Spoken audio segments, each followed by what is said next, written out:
আসসালামু আলাইকুম রহমতুল্লাহ।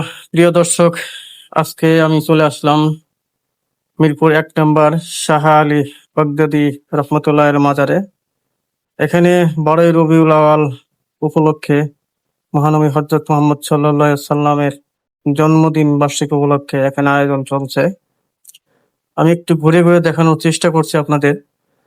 এখানে অনেক লোক জড়িত হয়েছে, যারা তার আশিকি আছে এবং পাগল দেওয়ানা আছে, ঠিক আছে? এবং তার মাজার শরীফ যেটা আছে সেটাও আপনাদের মাঝে তুলে ধরবো।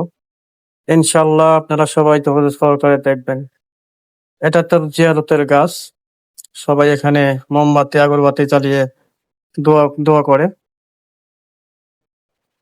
আপনারা দেখতে থাকুন, এখানে হাজারো মানুষের ঢল এবং এখানে অনেক ভক্ত আছে। তার ভক্তরা অনেক শ্রদ্ধা নিবেদন করে।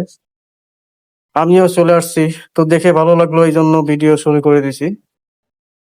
আর কথার মাঝে কোনো ভুলভ্রান্তি হলে সবাই ক্ষমা দৃষ্টিতে দেখবেন। এটাই হলো সেই শাহবাগী রহমতুল্লাহ কবর, যেখানে আমিও জিয়ারত করেছি এবং হাজারো মানুষ জিয়ারত করছে। আপনারা যারা শাহ আলী বাগদাদীকে পছন্দ করেন তারা দোয়া করতে পারেন। আমিও প্রাণ ভরে দোয়া করেছি এবং দোয়া নিয়েছি। তো আপনারা চলে আসবেন।